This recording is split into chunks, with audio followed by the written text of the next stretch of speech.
All right, everybody. As I always like to start off these live streams saying, give me a second to make sure that we're streaming properly across all the various platforms so I can make sure that all of you lovely people are able to actually see us during this roughly hour-long conversation. I am excited for this conversation. I'm excited for pretty much all conversations, but this one in particular, because I've got to know these guys over the last month and a half. They are clients of mine on the lead lag side. So full disclosure, this is a sponsored conversation by Dynamic Alpha Funds. They've got a unique strategy and they have a soft spot for tactical, which of course you know that I do as well. If any of you want to ask questions during this live conversation, doesn't matter what platform you're on, X, YouTube, LinkedIn, I can see your comments, which means post it on whatever platform you're on. I'll bring it up. Let's make this as interactive as possible. This will be an edited podcast under Lead Lag Live on all of your favorite platforms, Apple, YouTube, and Spotify. Top 5% of all downloads. Please help me keep that momentum going. And with all that said, my name is Michael Gayed, publisher of the Lead Lag Report. Joining me are two very intelligent folks, Brad Barrie, who we hope will not pass out, and Matt O'Brien. Let's do a round of intros. Brad, introduce yourself. Who are you? What's your background? What have you done throughout your career? What are you doing currently? Sure. And I have to address the pass out. So I'm dealing with a little bit of a sinus infection. So screen was a little blurry earlier, but it's clear now. So I don't think I'll pass out. But I've spent over 25 years in financial services industry. I was a financial advisor for about 20 years. Hold a CFP, CHFC designation, worked with hundreds of clients and helping them plan for, reach their goals. And life is interesting. I transitioned out of financial planning and as a financial planner about 6-7 years ago and began consulting other advisors and, doors open and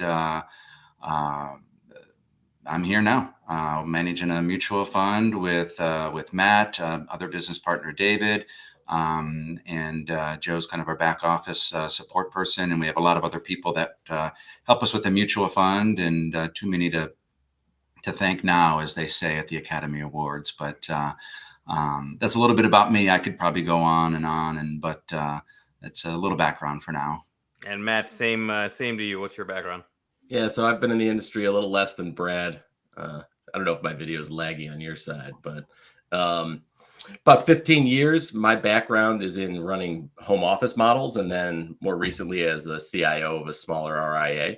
So my background comes from, the operations side of helping run home office models, but also on the due diligence side of selecting, picking, building thoughtful portfolios that look a little different than the norm, right? I've always had a penchant for, smaller boutique managers that had differentiated strategies, coming from the value side, but also over time finding more unique ideas and building to the tactical and alternative side over the last, I'd say 5-7 years, as that's become sort of the trend in the industry. So I was fortunate enough to meet Brad. I think I met Brad, 5-6 years ago the first time, but we started working together about 3 years ago, and it's been a great experience getting to work with a lot of the teams on the OCIO side, and then rolling out the mutual fund a little over a year ago.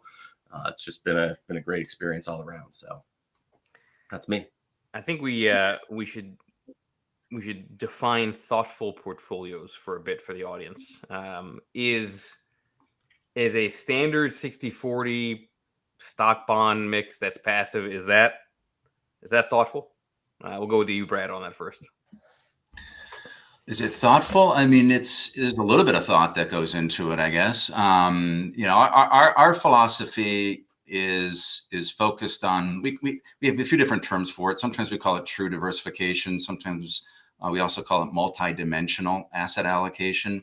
And to us, diversification means not just having different asset classes like stocks and bonds, but having different approaches and disciplines.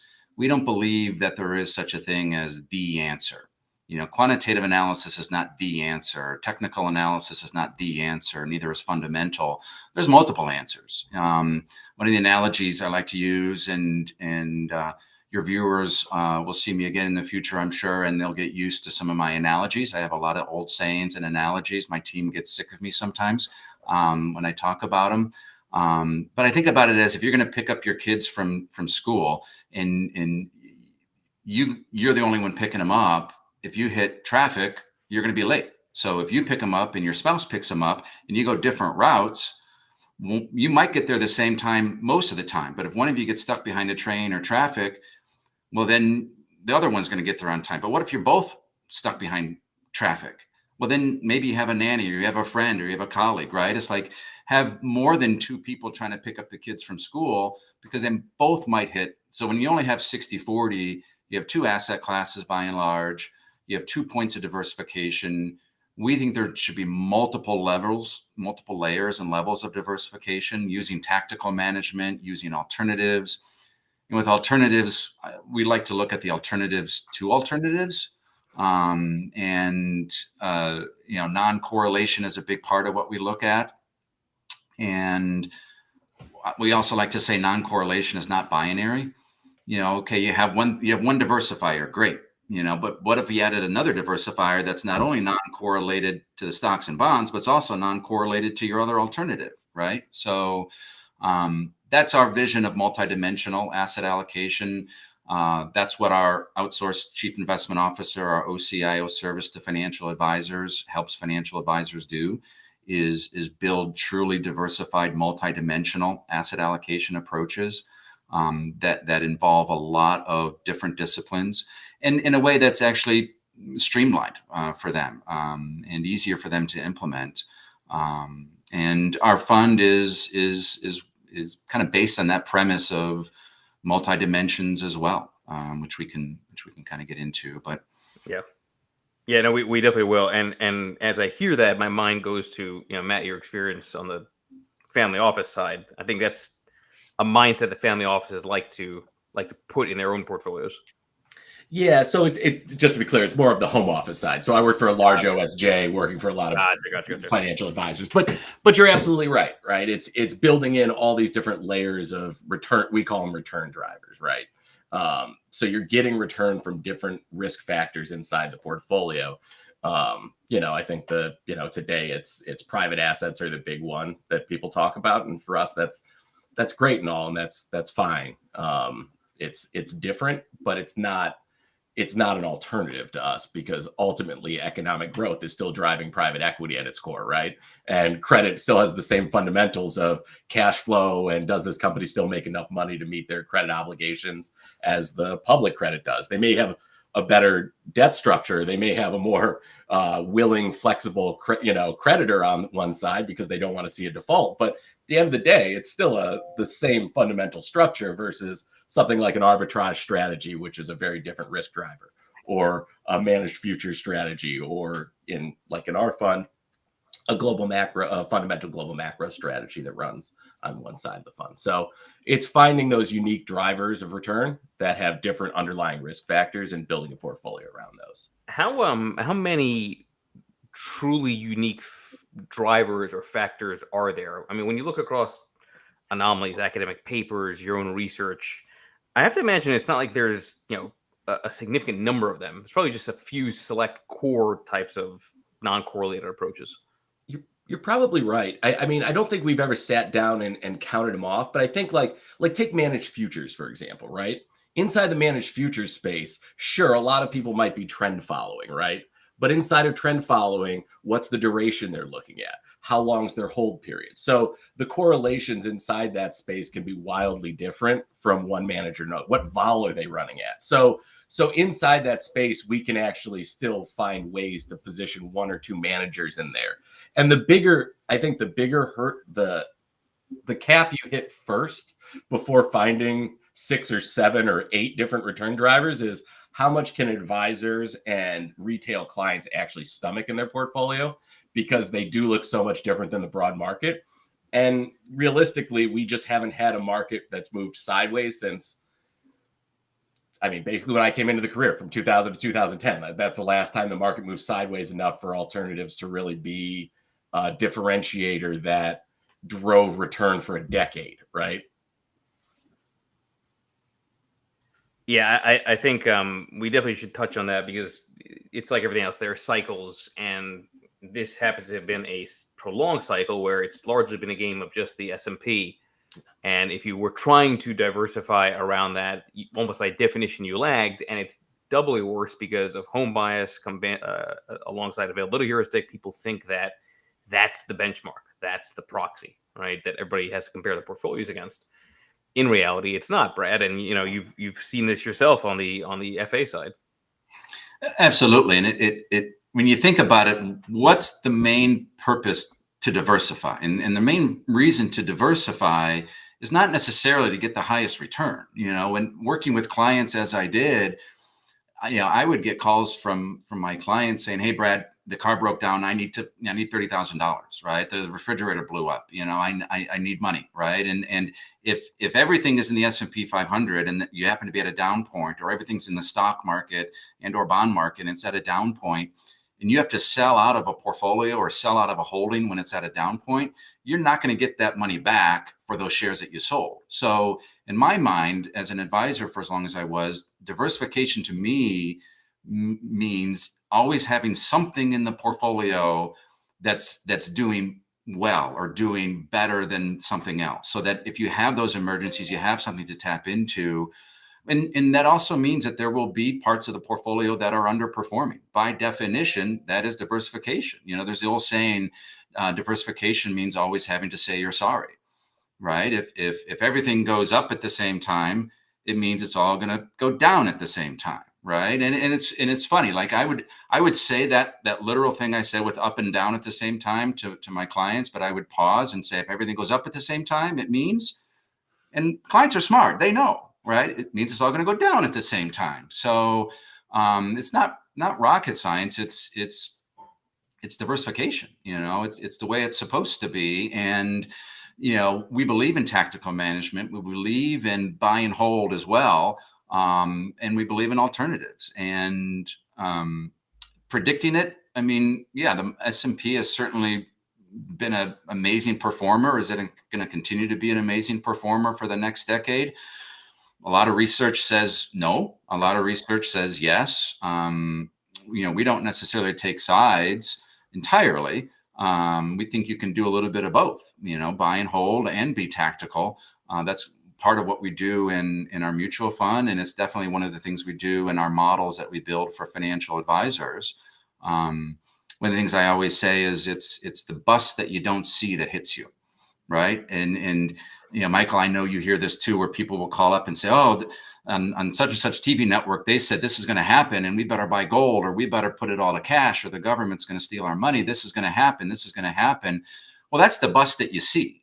Right. So if you see the bus, that's probably not going to hit you. Right. It's kind of priced into the market, but it's global financial crisis. It's FTX. It's terrorism. It's global pandemic. It's stuff that you can't predict. It's the bus that you don't see that kind of sideswipes you, right? So our solution to that is true diversification, multidimensional. Always have something that is uncorrelated, that can do well despite the market or the economy doing well. Well, even when stuff lines up, it's like you take the simplest things for granted, right? Like, the Fed cuts rates, and, the long end of the treasury curve bottomed immediately. And ever since, it's been marching straight up by 80 basis points. So like, I don't know what it's at today, but around 4-ish, on the sort of the longer end of the curve. And it was 3.6 right when the Fed cut. So like, you get this, it's the no-brainer that the Fed's going to start easing, and that we're going to get all these cuts to end up at, whatever the number is, 3.5, whatever the terminal number that the Fed's going to be at. And obviously, what's the old saying? It's like, the market's going to do whatever causes the maximum amount of pain in the market. Like it. So we've learned at this point that the cost of diversifying, like when we build a model, it's like, okay, if we underperform by 1 or 2% versus the S&P, like that's fine for us, because we understand that like in the long run, the benefits for when you look really, really dumb for being in these really crowded trades that you predicted, it's a no-brainer for us. So we're fine talking about these little underperformances, because the big outperformances on the other side are well worth their weight. So as I'm hearing you both, I mean, the takeaway, which I think is important, is that for alternatives to with hindsight look like that you always should have had them. You need to have some downside. It's really much more about the down capture, because if in an up market, you don't need non-correlation. You want as much correlation as possible, right? But because you don't know when the downside happens, you need the alternatives, which means they have to be benefiting from that downside to some extent. Well, I think you've probably seen it as much as we do. We were just talking to a fellow fund manager yesterday, actually, about the flurry of funds that have been like launched in this multi-asset alternative space, right? Like where it's, hey, we're going to pair equities with an alternative strategy. And I remember coming out of the GFC, like I remember my CIO in like 2010 at my old firm, the first firm I worked at, was like pounding the table. We got to add managed futures. And that was in 2010. Could you pick a worse year to add pure managed futures to a portfolio? Like it had the 1 or 2 years where it was double digits up. And then it went on a run of just S&P was 20%, 20%, 20%, and managed futures were down. But in the background, a couple of very smart people were saying, let's pair this with equities.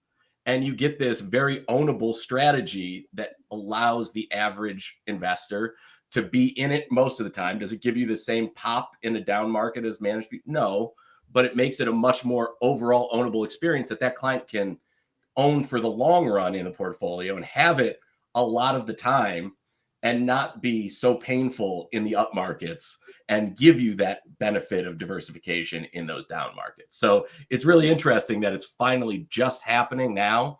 That, I mean, there was probably a universe of when we launched a year ago, I'd say there were probably, what, Brad, a dozen funds maybe? I mean, you're probably talking about six that hold, 80% of the assets or so.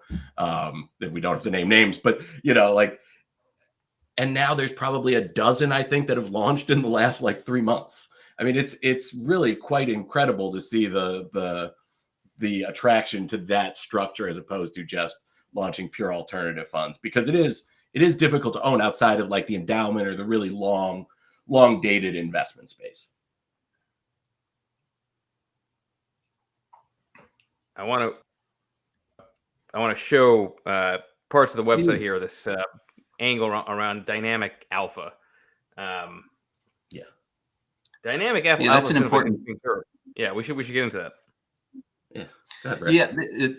I appreciate you. And you scroll up a little bit on the site there and show the pie graph. I think it'll help the audience if you can. Yeah. So right there. So we named the firm and the fund Dynamic Alpha because for many reasons.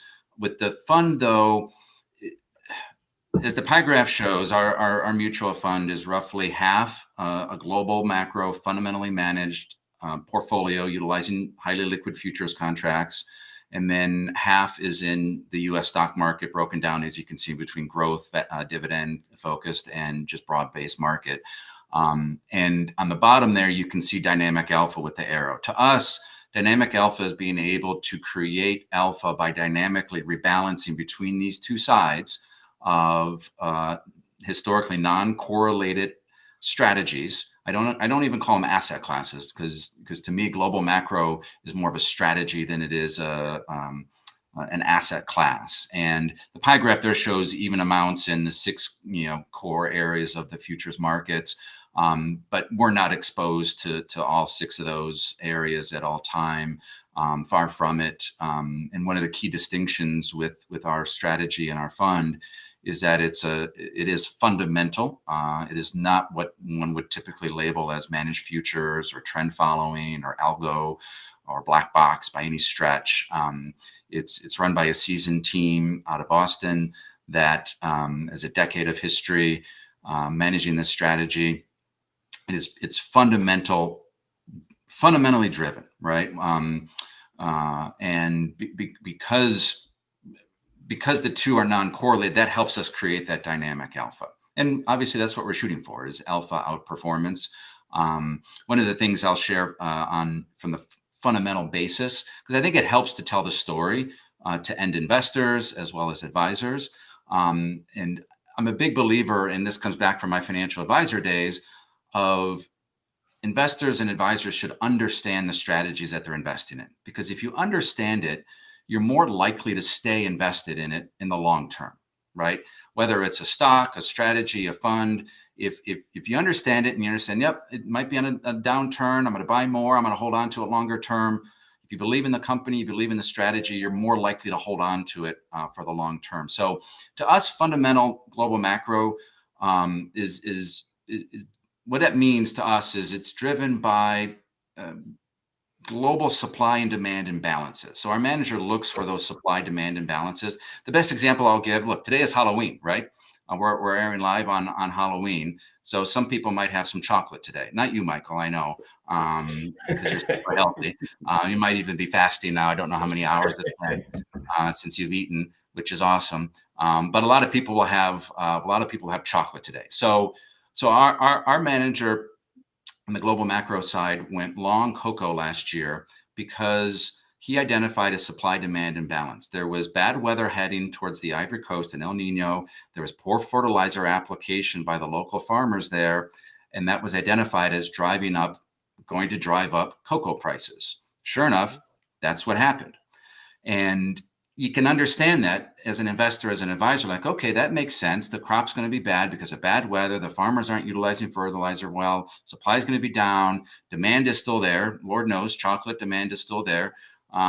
So that drives up the prices. And some people might say, well, we can just get that exposure by buying Hershey's, or we'll buy Nestle stock. And if you think about it, no, because who buys the end product is Hershey's, and Nestle's has to buy the cocoa from the farmers. So actually Hershey's and Nestle's earnings could actually be hurt by having higher raw cost of that commodity, right? So it's easy to understand that those are the types of trades that our manager identifies. There's similar stories we could share on copper, on other things that are probably not in your average 60-40 portfolio, which is one reason why our fund has performed as well as it has since we launched.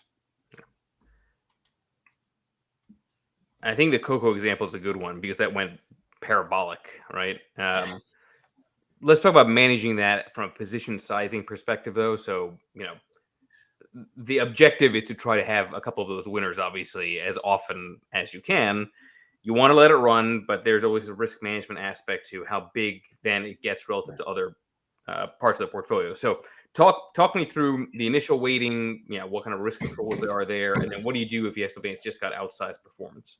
Yeah. So it's funny you mentioned this. We just ran at a conference with a number of advisors where the futures trading advisor runs the fundamental global macro strategy, was talking just about position sizing and how he manages risk on his side of the book. And he looks at things a little differently, right? You talk to hedge fund managers and they may talk about like VAR, or value at risk. And, he looks at that and he looks at all these different metrics like vol targeting and things like that. But at the end of the day, those things sometimes understate your risk, because we all know like that's a standard deviation based risk metric. And guess what? When things really fall apart, you can throw those numbers right out the window. There's nothing normal about the distribution over time. Yeah, exactly. Like 08, it's like that number, multiply it by 3 or 4 or 5, and that's what your loss was probably on a given day. So at the end of the day, those things are there. So he runs a pretty concentrated portfolio. So in the portfolio at most times, we're talking about 3 to 6 themes on his side of the book. And when he initiates a position, he's always setting up, okay, here's our initial buy play. Here's our initial buy position. Here's where we're going to get stopped out at any given time. If things aren't looking our way, we're going to just close the position flat out and we'll look for a re-entry point. But he's always picking a first and second entry addition points along the line, further down the line when things are going further his way. So it's always sort of a 2 and 3 tranche add position. And then he is a fundamental manager. So he's going to add as things go up, but not the same way that like a trend follower would. So you were talking about cocoa going parabolic. We were out of that trade before it went that last bit of that parabolic part. And part of it is because just on a fundamental basis, he doesn't want to go over the waterfall. And for retail investors, what that means is oftentimes when you see these charts go straight up like that, you'll see it sort of bounce around a little bit and then go straight back down, because there's this period of people who want to get that last little bit of gains and maybe it'll consolidate and keep going, but oftentimes it doesn't. You kind of see that with gold recently, did something similar to that. So for him, it's all about setting up the math on the front end, finding analogous charts previously or ratios that he finds to be applicable to the current situation, and getting a fundamental case for why he'd want to get out at a certain price. So that's essentially what it all comes down to. But what if though the fundamentals are so compelling, but just the timing is just off? I mean, is there an aspect of nothing's changed, price just hasn't reacted yet, or is there a momentum filter? Maybe Brad, if you want to add some thoughts to that. I mean, he definitely, it's a mix of fundamental with technical analysis is used as well from a timing standpoint. Charts are looked at. It can't just be fundamental, right? I mean, we've all seen fundamental strategies, and I think the old saying is, the market's never wrong. You can't argue with it, right? I mean, you could argue left and right on why something should be worth something, but at the end of the day, if the market doesn't price it at that, no matter how many reasons and logic you might have for, this stock should be worth this much, or this commodity should be worth this much, and here's why, eventually it might get there, but you have to take other variables into consideration, and that is certainly done using technical and other factors. I'm a value guy. Like, I've seen firsthand what value for value's sake does. Like, think of, there's a very famous investor in the value space who was a very large Credit Suisse investor and was talking about the valuations of Credit Suisse all the way down. Like, there's a point where you need a catalyst for that value to be recognized. And so for him, like, he's very bullish on gold generally.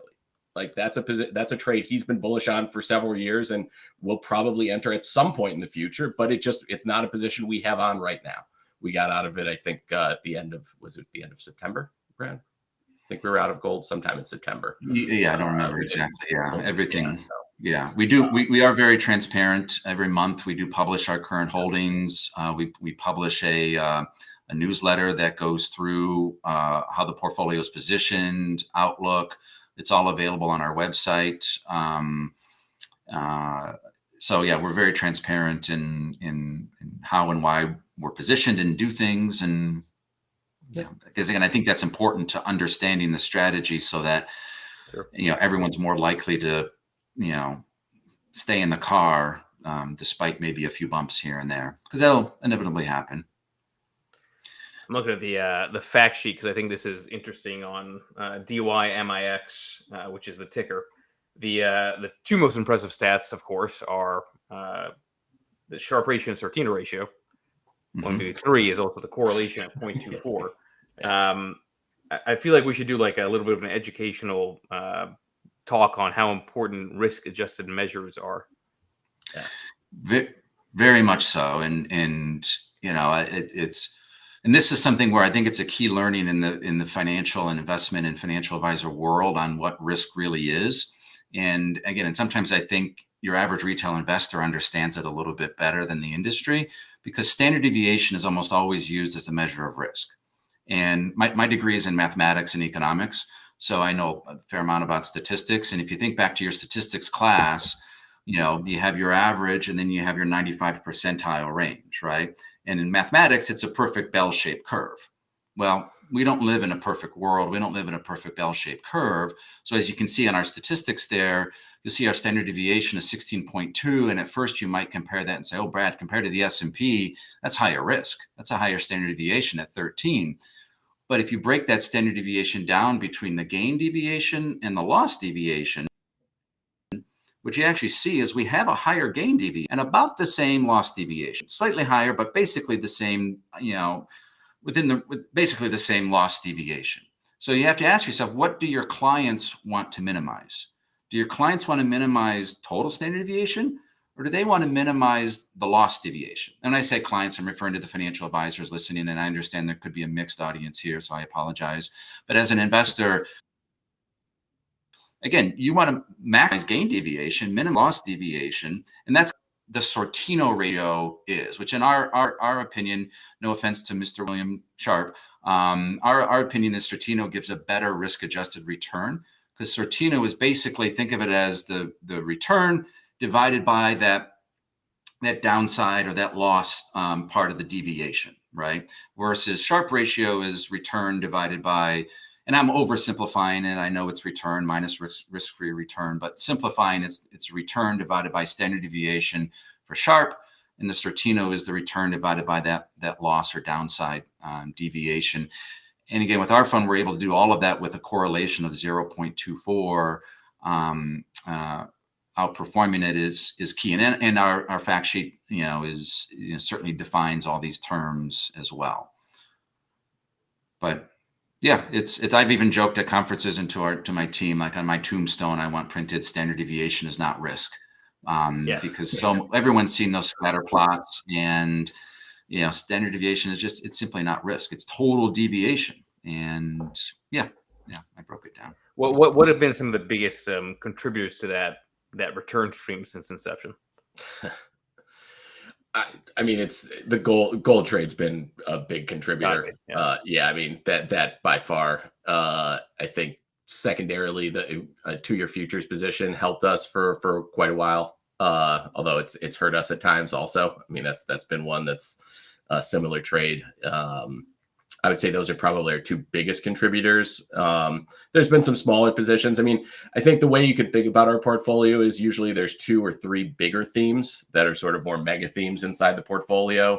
And then there's some smaller side themes, right? Like we'd had a short position on feeder cattle at one point, right?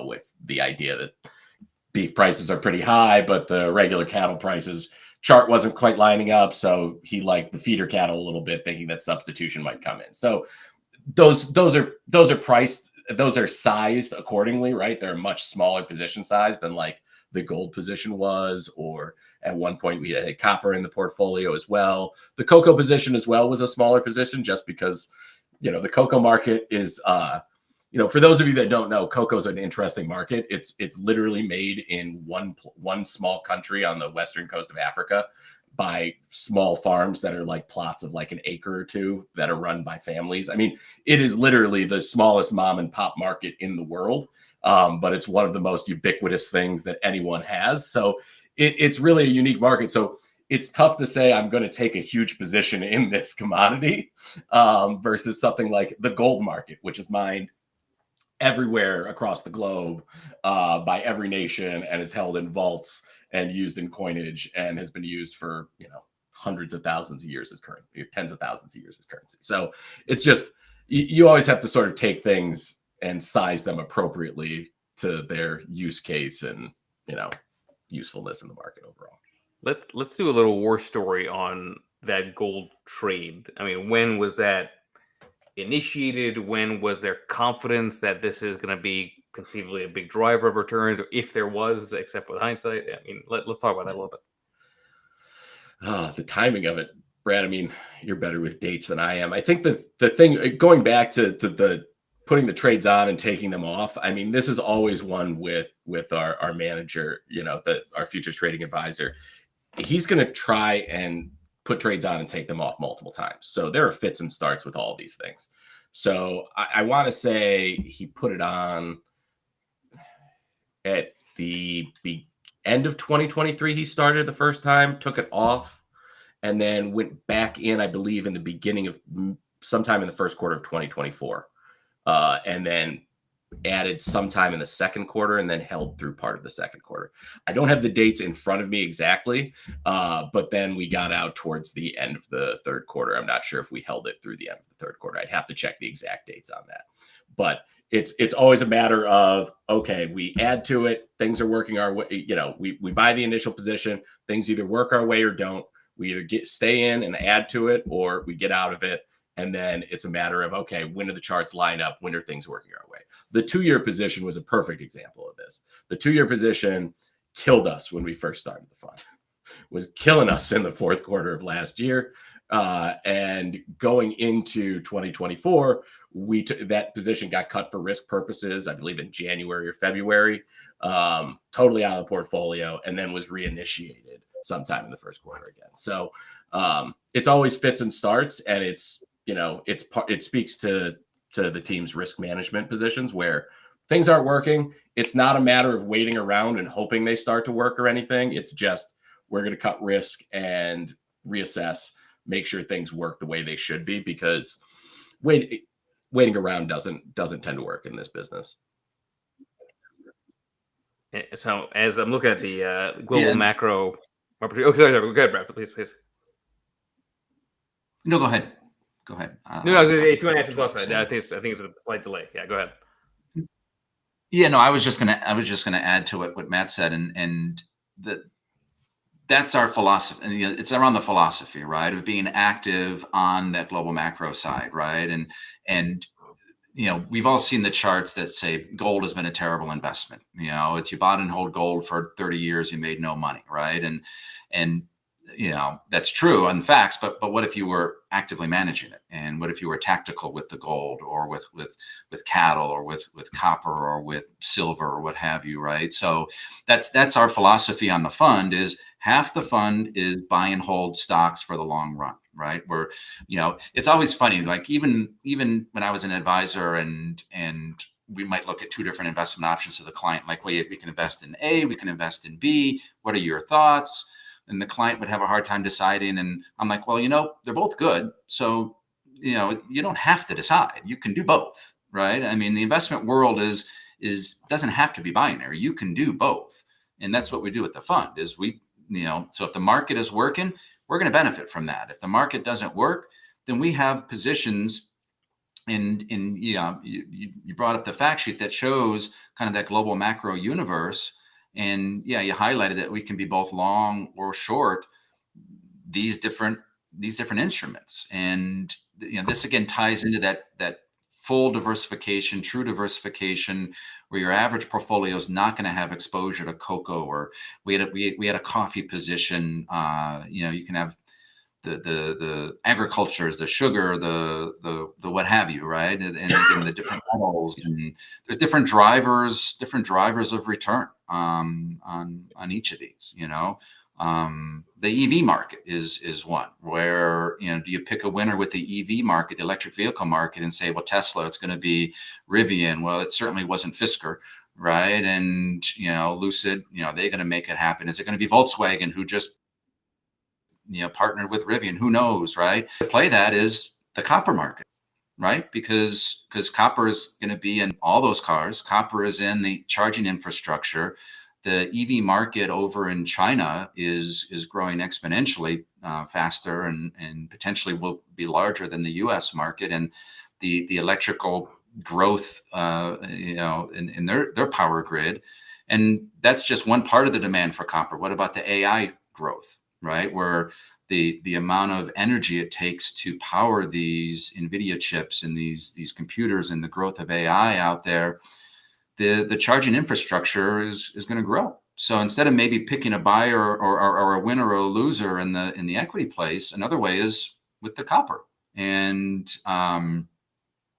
we've actually talked about that in some of our past monthly updates as well, that talk about some of these positions. And when we talk about them, we don't necessarily have a position in it currently. Yeah. But that's the fun reason, and then that's kept an eye on. And then when the timing gets correct, that's when the trade is entered. For some of those different, and again, there's a lot of those. Go ahead, Matt.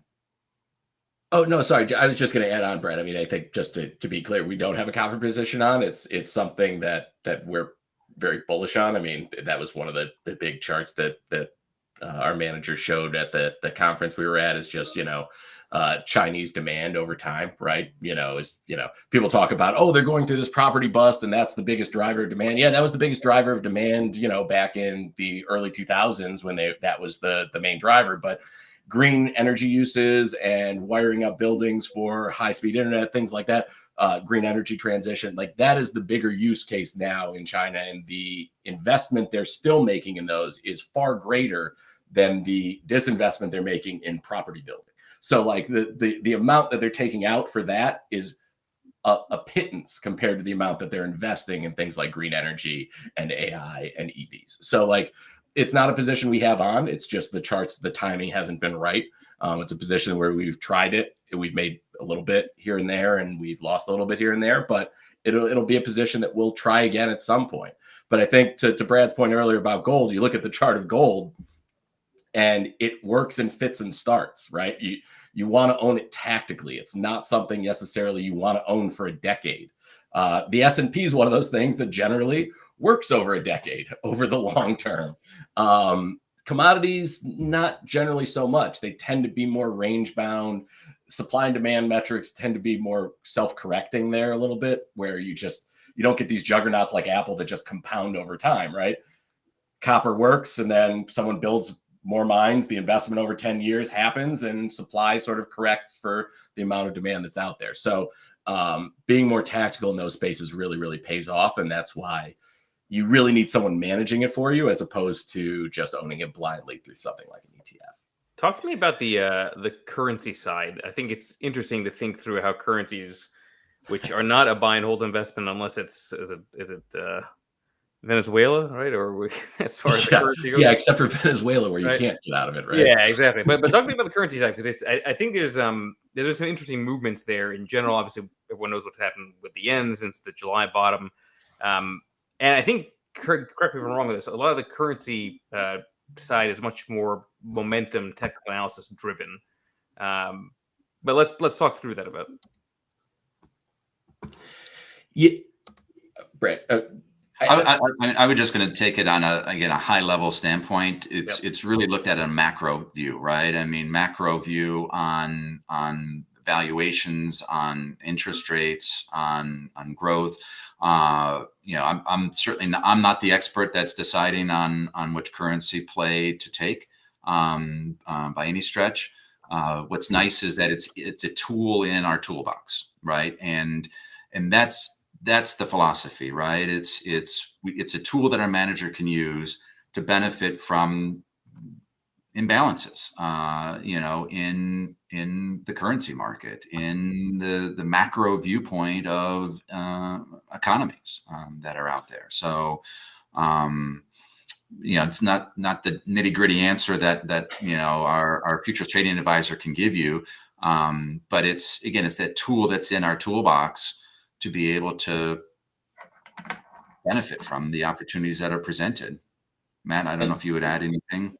Yeah, just to give you a little bit of color on the two trades that I've seen since we've been running the fund actively is right now we have a position in the yen that we carried over from last month. So nothing new that we're not, wasn't on our last disclosure. It's just a fundamental play there where it's just a differentiation between the dollar and us being sort of in an easing position. I think that goes right along with the 2-year position, our long 2-year position, where our manager generally thinks that the Fed's we're not in the soft landing camp. He generally thinks we're going to be sort of he gave a great comparison. He compared it to the old Coyote and Roadrunner, where, the coyote runs off the cliff and it takes him a minute to realize he's like standing in midair and then falls out. I will say real quick, it is funny to me because, as I've seen from other research, usually the uninversion matters 3 to 4 months after the uninversion actually happens. Yeah. Right. So it's like we're declaring victory when you're just about to hit that window, when historically things might go bad. Everyone keeps at my last shop, I talked about this a lot. It's like, as soon as the inversion happens, it's a signal that the recession's coming. Yeah, not until the snapback happens. Right. Yeah, right. Like that, you get that snapback where long rates, either short rates got cut so much and long rates flip back up. Like that tends to be with the timing signal for the recession. So either way, I mean, his view is, if I'm wrong, I don't lose a whole lot of money being in the 2-year position. Great. And if I'm right, I make a bunch of money. So it's a low risk play, high reward play for him. But that's the position in the yen. And then previously we had a smaller position in the Swiss franc, which was more of a geopolitical safe haven play more than anything. And I think that was primarily around some of the geopolitical issues, some of the geopolitical Israel-Iran things, I think maybe a month ago, although that was more recent. So it might have been another geopolitical issue previously. But that was the play generally. But certainly our other manager could speak a little more technically to that. And I think the key is that there's always a fundamental cause for it, right? And which is a key distinction between our sorry. And is that sort of debated among a team? Talk to me about how that cause is determined. Then sort of, is there agreements, right? Is there some committee around that?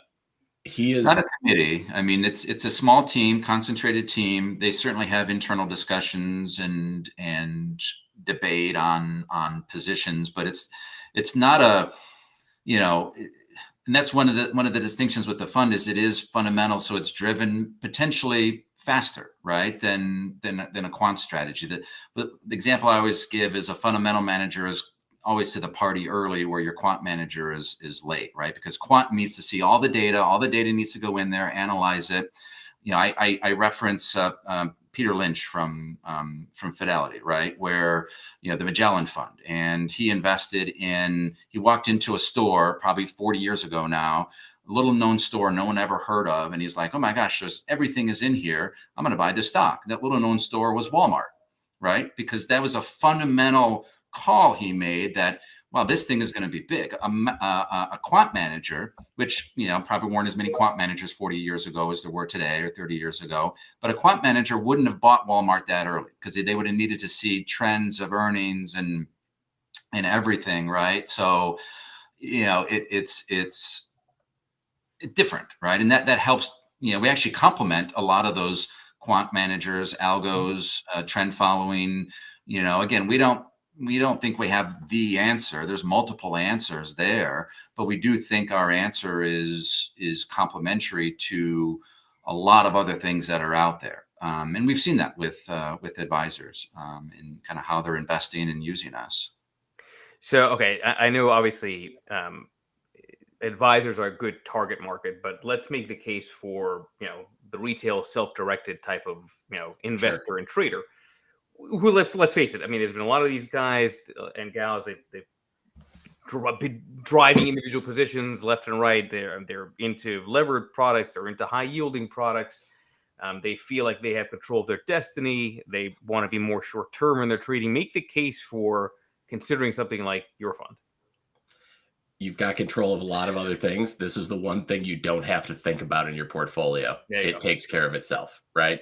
You've got a lot of things you have to worry about and control, right? When you've got all these other levers you're flipping and switching, like if you want to play in the levered ETF game, like that's totally your decision inside your portfolio. It's not something I do personally in mine. One-time levered S&P is volatile enough. Being heavily invested in the mutual fund, that's enough of a gamble for me. As we're seeing today, as we're chatting, right? Yeah, right. But honestly, I think that's really the beauty of our strategy is it can complement everything you're doing in a differentiated way and drive something you just won't have access to otherwise, right?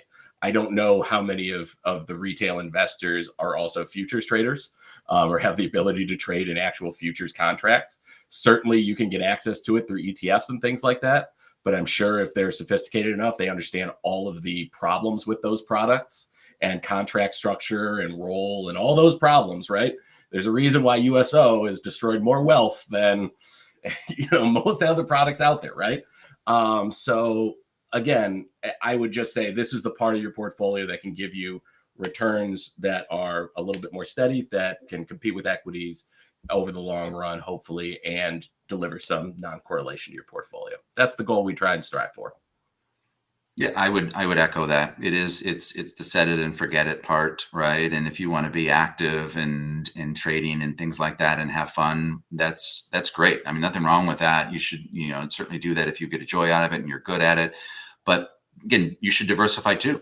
Give portion to a manager that is going to maybe attempt to do the same thing you're attempting to do, but do it in a different way and delegate it to us. Go on vacation sometimes, and not worry that if something happens to you, your family isn't going to have to figure out how to continue this trading. Have a portion of your portfolio that is professionally managed on top of what you're doing. And the fund is available at Fidelity, at Schwab, at Pershing. It's available through many financial advisors. If you are a financial advisor and it's not available at your firm, you can certainly request it. Advisor interest is probably one of the number one drivers of being added to different platforms. But certainly we are available to individual retail investors, and we love our retail investors very much. And we're open to conversations with them as well as advisors. And follow along with the trades. They're fun. They're different. You'll enjoy Yeah, it. no, Yeah, for read sure. our newsletter and get some perspective. And So actually, and that's a good way to wrap up the conversation. For those that do want to learn more about the fund and access, research from you guys, where would you point them to? DynamicAlphaFunds.com, DynamicWealthGroup.com. Either one. yeah, Sign up for our Dynamic newsletter. WG. Oh, Yeah, DynamicWG. dynamicwg.com is the shortest website. Dynamic WG. I am on LinkedIn, so is Matt. We're not very active on Twitter or Facebook for compliance and other reasons and time constraints and what have you. But you can email Brad at dynamicwg.com, Matt at dynamicwg.com. Go to our website, sign up for a newsletter. We actually have a very interesting white paper as well, where we bust some of the myths on investing and risk management. So the fact that you watch this, you already gotten some of those myths busted on standard deviation being risk, and I think it's an enjoyable white paper written from the perspective of an investor, a financial advisor relationship. You'll read some of my analogies. Some of our blogs are again, I don't think investing should be scary. I don't think investing should be boring. I think investing should be fun. I think it should be something that should be embraced. I think tearing down the walls of jargon, of scary words is important. So I talk in plain English. I use analogies. Matt will be happy that we didn't get into the cookie analogy. Thank God.